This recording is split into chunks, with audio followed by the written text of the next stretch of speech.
Hello everyone. I hope कि JPSC का notification आने के बाद अब एक नई ऊर्जा से आप अपनी पढ़ाई में लग गए होंगे। तो आज का वीडियो स्टार्ट करने से पहले a word of advice and a word of caution. Unproductive यानी कि अनुत्पादक या निष्फल जिसको कहते हैं, जिसका कोई यूज़फुल रिजल्ट नहीं मिलने वाला सिवाय आपके टाइम वेस्ट होने के, वैसे डिस्कशंस वैसे फोरम्स वगैरह से दूर रहिए। खुद को डिस्ट्रैक्ट या ध्यान भंग होने से बचाइए। ऐसे वक्त में डिस्ट्रैक्ट या मिसगाइड हो जाना बहुत आसान होता है। तो इसलिए आप लोगों के हेल्प के लिए मैं next 80 days 75 days what ever जो बचा हुआ है आपके प्रीलिम्स एग्ज़ाम में, उसके लिए एक प्लान बहुत जल्द शेयर करूंगा, ताकि आपके पास अगर कोई प्लान नहीं है तो आप उसे फॉलो कर सकते हैं। और अगर आप किसी प्लान पे वर्क कर रहे हैं तो भी आप उसको कंपेयर या एनालाइज कर पाएंगे कि वो ठीक है या नहीं। तो अगले 1-2 दिनों में मैं आपसे प्लान और साथ ही प्रीलिम्स के लिए कुछ और स्पेसिफिक एजेंडा शेयर करूंगा जो मैं इस चैनल पे अवेलेबल कराने वाला हूँ। इसके साथ ही कोई स्पेसिफिक पढ़ाई से रिलेटेड आपके क्वेश्चंस होते हैं तो आप उसे कमेंट सेक्शन में डालिए। मैं हर एक संडे कोशिश करने वाला हूं कि एक Q&A वीडियो के थ्रू आपके सवालों के जवाब दे सकूं। ओके, ठीक है, फिर आज का डिस्कशन स्टार्ट करते हैं। जो पहली बार इस सीरीज का वीडियो देख रहे हैं, आपकी जानकारी के लिए मैं रिपीट कर दूं जल्दी से कि ये सीरीज जेपीएससी प्रीलिम्स पेपर 1 के सेक्शन एच को ध्यान में रखते हुए अवेलेबल करा रहा हूँ मैं। ओके, ये इन टॉपिक्स का कंप्लीट कवरेज या जिसको कहेंगे कि ये संपूर्ण कवरेज नहीं है उन टॉपिक्स का, है ना, बल्कि प्रीलिम्स के लिहाज से जितना इंपॉर्टेंट है इन टॉपिक्स में सिर्फ उसका कलेक्शन प्रोवाइड किया गया है। मैंने इस सेक्शन के लिए JPSC prelims paper 1 section H नाम से प्लेलिस्ट बनाया हुआ है। पहले के वीडियोज़ जैसे कि disaster management, human rights, urbanisation पे बना हुआ है, आप उन्हें जाकर देख सकते हैं।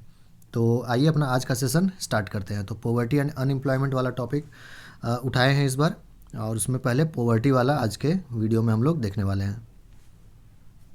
तो पॉवर्टी लाइन बास्केट और head count ratio, 4 important definition है आपके लिए। वीडियो पॉज करके आप पढ़ लीजिएगा। प्रीलिम्स के लिए डेफिनेशन उतना इंपॉर्टेंट नहीं होता है, लेकिन आगे का कंसेप्ट समझने के लिए थोड़ा सा मैं इसको बता देता हूँ, ठीक है। तो पॉवर्टी ऐसा कंडीशन है जिसमें कि a section of society is unable to fulfil its basic need, यानी सोसाइटी का एक वर्ग जो है अपना बेसिक नीड भी फुलफिल नहीं कर पाता है, तो इस कंडीशन को पॉवर्टी कहते हैं। पॉवर्टी लाइन किसको कहते हैं? तो पॉवर्टी लाइन एक इनकम या एक्सपेंडिचर लेवल है, ठीक है ना। 30 रुपये पर डे, 40 रुपये पर डे, इस तरह से आप सुनते होंगे पॉवर्टी लाइन फिक्स किया हुआ है। अगर इससे नीचे कोई कमा रहा है तो उसको बोलेंगे बिलो पॉवर्टी लाइन है, ठीक है। तो पॉवर्टी लाइन क्या है? पॉवर्टी लाइन बेसिकली एक अमाउंट है, ठीक है ना। वो इनकम का अमाउंट हो सकता है या फिर वो एक्सपेंडिचर का अमाउंट हो सकता है, ठीक है, एक ही बात है।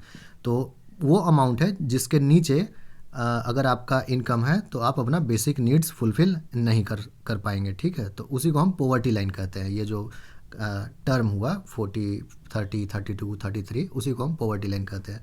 बाकी एग्जैक्ट डेफिनेशन लिखा हुआ है, आप पढ़ लीजिएगा। ओके, तो पॉवर्टी लाइन बास्केट क्या होता है? तो पॉवर्टी लाइन जो है हम जो डिसाइड करते हैं वो किस बेसिस पर डिसाइड करेंगे? जब हमको पहले पता तो रहेगा कि बेसिक ह्यूमन नीड्स क्या है। तो जो बेसिक ह्यूमन नीड्स है उसका हम एक लिस्ट बनाते हैं। कपड़ा चाहिए, खाना चाहिए, ओके, ट्रांसपोर्टेशन चाहिए, और हेल्थ केयर चाहिए, एजुकेशन चाहिए। तो इन सब चीज़ों का एक लिस्ट बनाते हैं, ठीक है। इसी बेसिस पर हम डिसाइड करते हैं कि पॉवर्टी लाइन क्या होगा। तो ये जो लिस्ट है ना, इसी को हम कहते हैं पॉवर्टी लाइन बास्केट। ओके, सकते हैं। नेक्स्ट है हेड काउंट रेशियो या पॉवर्टी रेशियो। तो ये भी काफ़ी सिंपल है। टोटल जो जनसंख्या है उसमें से कितने लोग पुअर हैं, ठीक है, कितने लोग पॉवर्टी के अंडर आते हैं, ठीक है, वो जो है उसी का रेशियो या परसेंटेज में उसको कहते हैं, उसको हम हेड काउंट रेशियो या पॉवर्टी रेशियो कहते हैं। जैसे कि मान लीजिए 100 है जनसंख्या कहीं का, इसमें से 30 लोग गरीब हैं, ठीक है। पॉवर्टी वाला जो डेफिनेशन सरकार ने, अथॉरिटीज़ ने सेट किया है उसमें 30 लोग आते हैं, तो हम कहेंगे कि 30% लोग जो है वो ये मतलब 30% जो है वो हेड काउंट रेशियो है या फिर पॉवर्टी रेशियो है, ठीक है ना। पॉवर्टी रेशियो और head count ratio can be defined as the proportion of population below the poverty line, ठीक है ना। तो पॉवर्टी लाइन का जो भी सरकार या अथॉरिटी किसी देश का, राज्य का फिक्स किए हुए हैं, उसमें कितने लोग आते हैं उस लाइन के नीचे, उसी को हम हेड काउंट रेशियो या पॉवर्टी रेशियो कहते हैं। अच्छा, अब आगे देखते हैं। अब देखिए यहाँ से आपके काम का चीज़ शुरू होता है। तो सबसे पहले पॉवर्टी में हम लोग पॉवर्टी एस्टिमेशन के बारे में पढ़ते हैं, ठीक है ना, यानी कि गरीबी का अनुमान लगाना। तो स्वतंत्रता पूर्व भी काफ़ी सारा ट्राई किया गया था पॉवर्टी का एस्टिमेट लगाने का, उसी में से 2-3 इंपॉर्टेंट है, आपको पता होना चाहिए। सबसे पहले जो इसमें आपसे पूछा जा सकता है वो poverty and un British rule in India, इस किताब के बारे में पूछा जा सकता है। ये किताब दादा भाई नौरोजी के द्वारा लिखा हुआ है और इसमें पॉवर्टी को एस्टिमेट करने का कोशिश किया गया था। ठीक है। सेकंड है अपना नेशनल प्लानिंग कमेटी, जो कि 1938 में सेटअप किया गया था। ठीक है ना। तो नेशनल प्लानिंग कमेटी जब सेटअप किया गया था तो उस समय आईएनसी के प्रेसिडेंट कौन थे और नेशनल प्लानिंग कमेटी के प्रेसिडेंट कौन बने थे। ठीक है, ये दोनों आप मॉडर्न इंडिया की किताब में खोज कर बताइएगा। और उसके अलावा बॉम्बे प्लान जो लोग लाए थे, है ना, किस साल लाए थे Bombay plan, planning of India वाले चैप्टर में इकोनॉमी में आप लोग पढ़े होंगे, वो आप मुझे बताइएगा कि ये किस साल आया था। ठीक है, तो जो बॉम्बे प्लान जो लोग लाए थे वो लोग भी पॉवर्टी को एस्टिमेट करने का कोशिश किए थे इंडिपेंडेंस के पहले। ठीक है ना। तो ये 2-3 चीज़ इंडिपेंडेंस के पहले का इम्पॉर्टेंट है, याद रखिएगा। नेक्स्ट है पोस्ट इंडिपेंडेंस, यानी आज़ादी के बाद क्या कुछ किया गया गरीबी को एस्टिमेट करने के लिए। तो देखिए, सबसे पहले जो फर्स्ट सिस्टेमेटिक असेसमेंट था पॉवर्टी का वो 1971 में किया गया V.M. डांडेकर और N. रथ के द्वारा। ठीक है, ध्यान रखिएगा ये दोनों नाम। उसके अलावा जो इम्पोर्टेंट कमेटी है उसको उसके ईयर के अनुसार याद रखिएगा कब सेटअप किया गया था। मैच द फॉलोइंग टाइप का क्वेश्चन में भी आपको पूछा जा सकता है। तो अलग committee 1979, Lakdawala committee 1993, Suresh Tendulkar committee 2005 और सी रंगराजन कमेटी 2012। ठीक है ना। ये सारा 5-6 नाम जो है आप याद रखेंगे, आपको पूछा जा सकता है या तो सिंपली किसी एक कमेटी का या फिर मैच द फॉलोइंग टाइप का क्वेश्चन में पूछा जा सकता है। अच्छा, पॉवर्टी एस्टिमेट करने का जिम्मेदारी किसको है इंडिया में, तो जिम्मेदारी दिया गया है नीति आयोग को। नीति आयोग से पहले ये जिम्मेदारी था प्लानिंग कमीशन के पास। ठीक है ना, लेकिन अब जो है नीति आयोग के पास जिम्मेदारी है। ठीक, तो नीति आयोग इसी जिम्मेदारी को निभाते हुए एक टास्क फोर्स बनाया था 2015 में, doctor Arvind Panagariya task force. Task force का ऑफिशियल नाम था task force on elimination of poverty in India. ठीक है, तो ये 2-3 पॉइंट याद रखिएगा। नोडल एजेंसी जो है हमारे देश में गरीबी का आकलन करने के लिए वो नीति आयोग है और doctor Arvind Panagariya task force 2015 में बनाया गया था। ये ईयर भी याद रखेंगे। 2016 में इन्होंने अपना रिपोर्ट सबमिट किया। ओके, नेक्स्ट देखते हैं। अब देखिए, नीति आयोग हो या प्लानिंग कमीशन हो, कोई भी खुद से डाटा कलेक्ट करने के लिए फील्ड में नहीं उतरता है, बल्कि वो कहीं से कोई डाटा यूज़ करता है। तो ये डाटा यूज़ किया जाता है नेशनल सैंपल सर्वे ऑर्गेनाइजेशन का, है ना। नेशनल सैंपल सर्वे ऑर्गेनाइजेशन का डेटा यूज़ किया जाता है। हालांकि कुछ कमिटीज़ वगैरह जो गठन किया गया है पास्ट में, वो सब कुछ दूसरे इंस्टीट्यूट्स वगैरह का भी डेटा यूज़ किए हैं, जैसे कि centre for monitoring of Indian economy का डेटा यूज़ किया गया था सी रंगराजन के टाइम में, है ना। तो ये सब उतना इंपॉर्टेंट नहीं है, लेकिन एनएसएसओ का डाटा यूज करते हैं। एनएसएसओ का सैंपल सर्वे इस्तेमाल किया जाता है पॉवर्टी का एस्टिमेट करने के लिए, इस बात को ध्यान रखेंगे। हालांकि अब एनएसएसओ जो है वो सीएसओ के साथ मर्ज कर गया है और एक सिंगल एंटिटी बन गया है एनएसओ, जिसको बोलते हैं नेशनल स्टैटिस्टिकल ऑफिस, और ये हुआ है 2019 में। तो ये पॉइंट भी ध्यान रखिएगा आपको, आप लोग। ओके, अब देखिए, जो सर्वे किया जाता है वो 3 तरह से किया जाता है। एक होता है यूनिफॉर्म रेफरेंस पीरियड मानकर, दूसरा होता है मिक्स्ड रेफरेंस पीरियड मानकर, और तीसरा होता है मॉडिफाइड मिक्स्ड रेफरेंस पीरियड मानकर। ठीक है ना।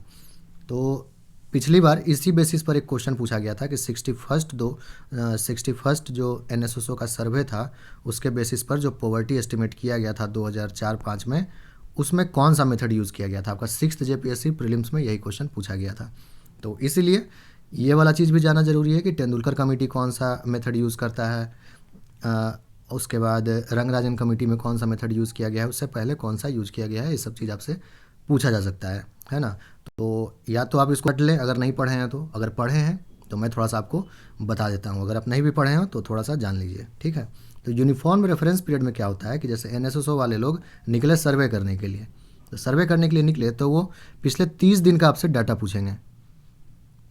ठीक है, पूछेंगे कि पिछले 30 दिन में खाने पे आपने क्या खर्च किया, पहनने पे आपने क्या खर्च किया, एजुकेशन पे आपने क्या खर्च किया, हेल्थ केयर पे आपने क्या खर्च किया। तो इस तरह से एक पार्टिकुलर रेफरेंस पीरियड जो कि होता है 30 दिन। ठीक है, इसके बारे में आपसे पूछेंगे, पिछला 30 दिन का आपसे डेटा मांगेंगे, बोलेंगे याद करके बताइए, रिकॉल कीजिए। ओके, तो इसी को बोलते हैं यूनिफॉर्म रेफरेंस, यानी एक जैसा रेफरेंस पीरियड। ठीक, जो मिक्स्ड रेफरेंस पीरियड होता है उसमें क्या होता है कि आपसे 30 दिन के अलावा 1 साल के बारे में भी कुछ कुछ चीज़ पूछा जाता है। जैसे खाने पीने के बारे में आपसे पिछला 30 दिन के बारे में पूछ लिए, लेकिन कुछ आइटम होता है उसके बारे में पिछला 1 साल में आपसे पूछा जाता है कि आप क्या कुछ किए हैं। जैसे हेल्थ केयर वगैरह, ज़रूरी नहीं कि इस पिछले 30 दिन में वो हेल्थ केयर फैसिलिटी आप यूज़ किए ही हों, ज़रूरी नहीं है कि आप बीमार पड़े होंगे। तो इसीलिए कुछ चीज़ों के लिए पिछले 1 साल का रिकॉर्ड आपसे पूछा जाता है, ठीक है ना। तो इसीलिए इसको मिक्स्ड रेफरेंस बोलते हैं, क्योंकि इसमें जो रेफरेंस पीरियड है वो 2 ठो है, 30 डेज़ भी है और 1 ईयर भी है, ठीक है ना। तो ये था मिक्स्ड रेफरेंस पीरियड।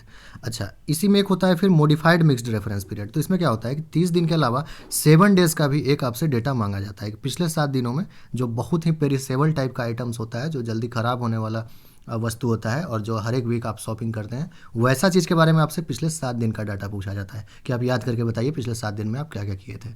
जो थोड़ा और जल्दी ख़राब होने वाला आइटम नहीं होता है, उसके बारे में आपसे 30 दिनों के बारे में पूछा जाता है। और जो बिल्कुल भी आप यूज़ नहीं करते हैं रेगुलरली, वैसे आइटम्स के बारे में आपसे 1 साल के बारे में पूछा जाता है, पिछला 1 साल में आप क्या कुछ इस्तेमाल किए थे।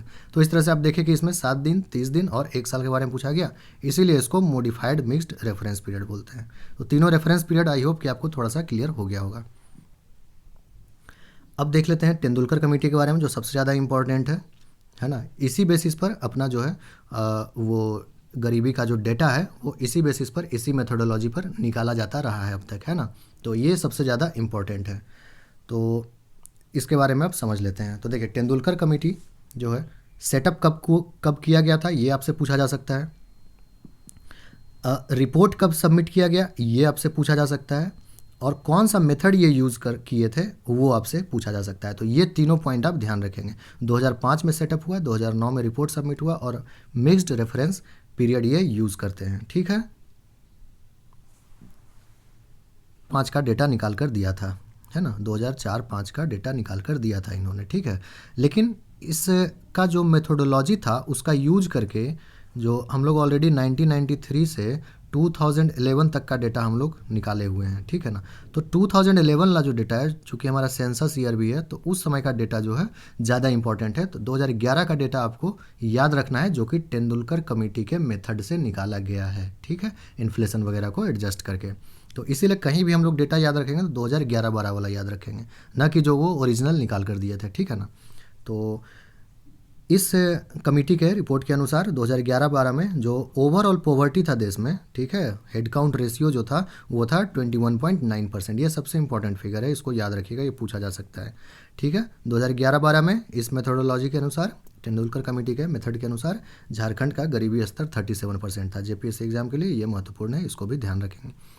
और रूरल पॉवर्टी अगर ज़्यादा पूछना हुआ तो अलग अलग पूछ लेगा कि ग्रामीण क्षेत्रों में गरीबी का स्तर क्या था और अर्बन क्षेत्रों में क्या था, तो वो भी पॉइंट आप याद रखेंगे। ये चारों जो डेटा है इसको याद रखेंगे। ये ओरिजिनल है, जो कि 2004-5 का डेटा था, जो कि ओरिजिनली निकाल कर दिया गया था तेंदुलकर कमेटी के द्वारा, ठीक है। तो ये वाला उतना इंपॉर्टेंट नहीं है 2004-5 वाला डेटा, ये ब्रैकेट में मैंने लिखा हुआ है, फिर भी आपके रेफरेंस के लिए। जैसे देखिए, झारखंड में 2004-5 में 45.3% था गरीबी का स्तर, जो कि 2011-12 में 37% हो गया। तो लगभग 8.3% का गिरावट हुआ इसमें, है ना।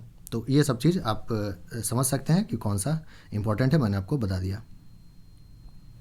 अच्छा, रंगराजन कमेटी के बारे में देखते हैं। तो देखिए, रंगराजन कमेटी जो है वो 2012 में सेटअप किया गया था। रिपोर्ट सबमिट किया इन्होंने 2014 में, और ये MMRP यूज़ किए, मॉडिफाइड मिक्स्ड रेफरेंस पीरियड का इस्तेमाल करने पे इन्होंने जोर दिया, ठीक है ना। इनके अनुसार ओवरऑल जो देश में पॉवर्टी था वो 29.5% था। आप देख रहे हैं तेंदुलकर कमेटी से ज़्यादा, ठीक है। रूरल पॉवर्टी और अर्बन पॉवर्टी दोनों का डेटा यहाँ पर दे रखा है मैंने ब्रैकेट में। ये जो डेटा है ये वाला पिछले जो तेंदुलकर कमेटी वाला था वही यहाँ पर कॉपी हो गया है, इसको यहाँ पर ध्यान नहीं देंगे इस पर, ठीक है।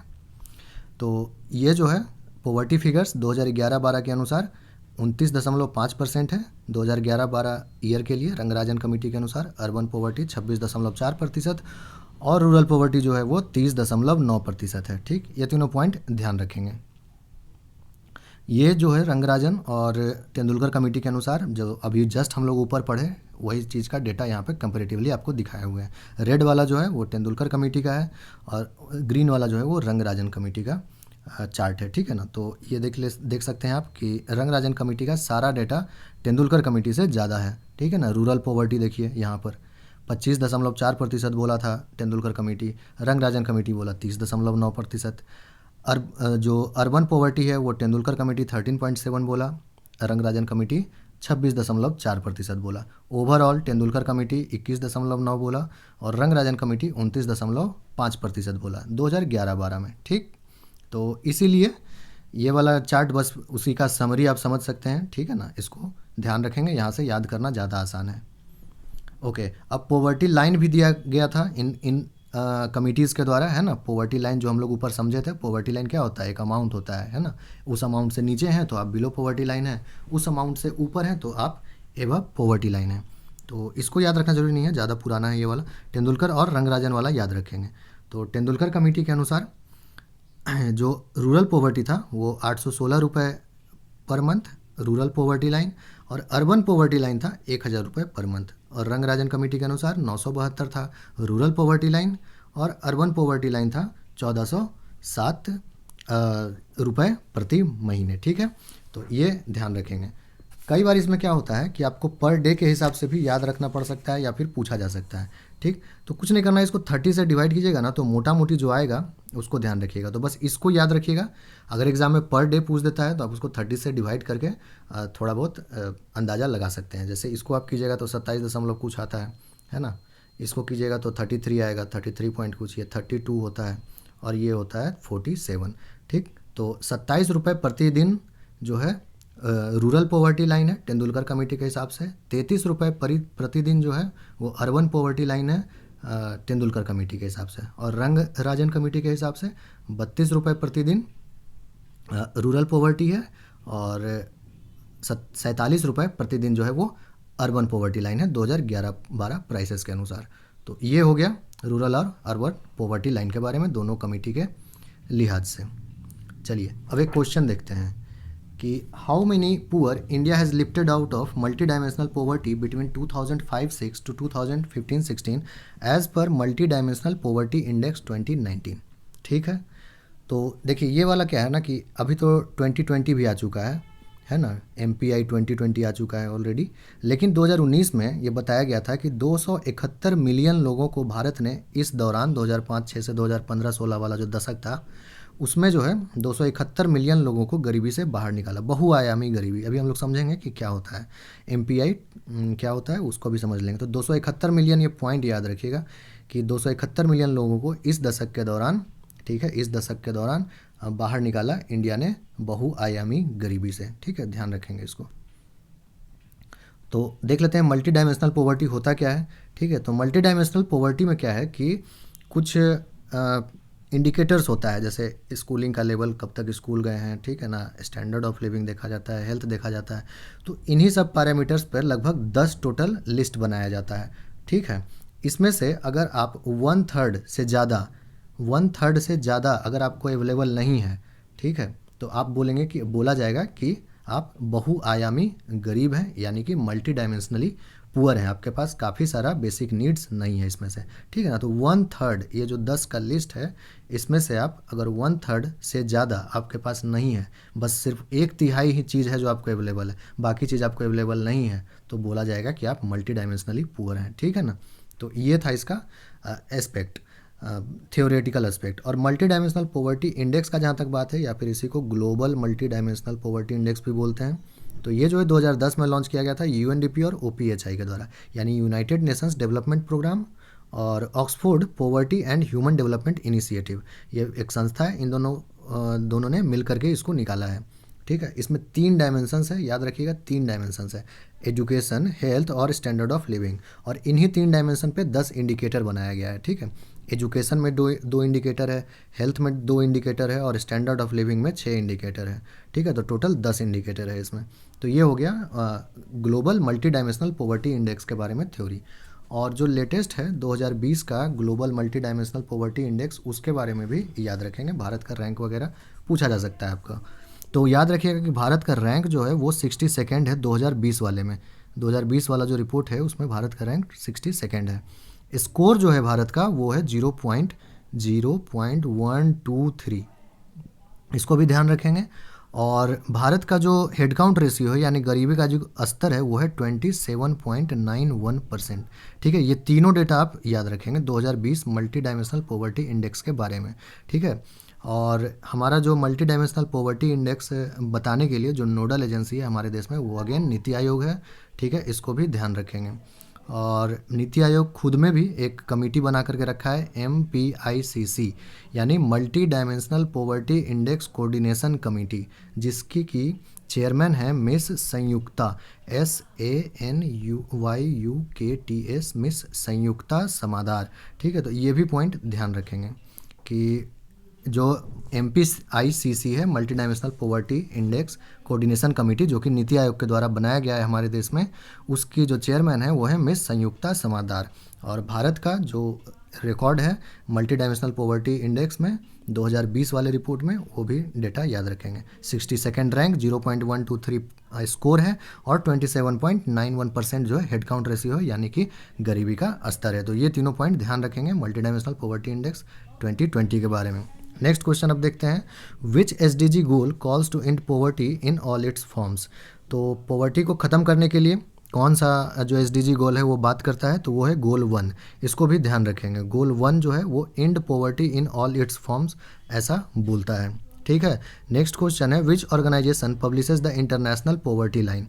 तो इंटरनेशनल पॉवर्टी लाइन जो है वो वर्ल्ड बैंक के द्वारा पब्लिश किया जाता है। ठीक है, और वर्ल्ड बैंक के अनुसार अभी जो इंटरनेशनल पॉवर्टी लाइन है वो है $1.9 पर डे। ठीक है ना, एक दिन में इससे नीचे आप कमाते हैं तो आप जो है बिलो पॉवर्टी लाइन है, और $1.9 याद रखेंगे पॉवर्टी लाइन है as per World Bank at present. इसी तरह एशियन डेवलपमेंट बैंक, ये सब अपना अपना निकालते हैं, तो एशियन डेवलपमेंट बैंक के अनुसार $1.51 है। ठीक है ना, अगर इतने से कम कमाते हैं तो आप एक्सट्रीमली पुअर हैं। तो ये सब भी में भी पूछा जा सकता है एशियन डेवलपमेंट बैंक वाला, बाकी वर्ल्ड बैंक वाला ज़्यादा इंपॉर्टेंट है, जो कि है $1.9 पर डे। नेक्स्ट क्वेश्चन है, which organisation publishes the poverty and shared prosperity report. तो अगेन वर्ल्ड बैंक होगा इसका आंसर। ठीक है ना, गरीबी और साझा समृद्धि report, poverty and shared prosperity report, ये भी वर्ल्ड बैंक के द्वारा निकाला जाता है। नेक्स्ट क्वेश्चन है, which of the following committee was set up to identify urban poor living below the poverty line. गरीबी रेखा से नीचे रहने वाले शहरी गरीबों की पहचान करने के लिए निम्नलिखित में से कौन सी समिति गठित की गई थी। तो इसका ध्यान रखेंगे, यह है हाशिम कमेटी।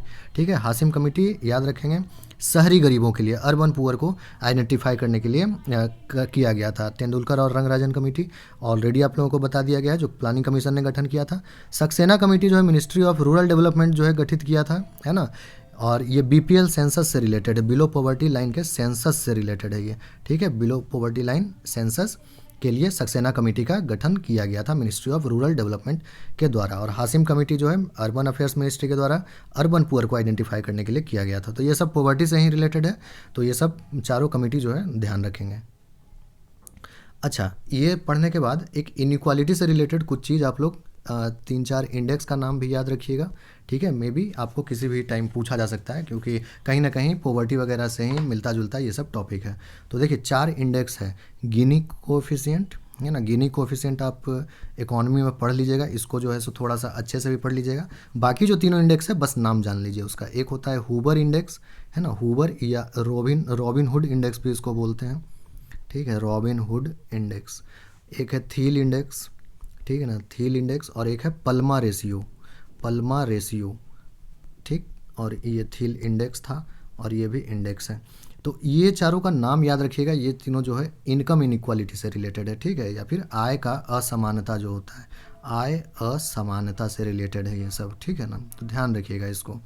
ये चारों बस नाम जान लीजिए, ये तीनों के बारे में बिल्कुल डिटेल मत पढ़िएगा, ज़रूरत नहीं है बिल्कुल भी, ना पीटी में ना मेंस में।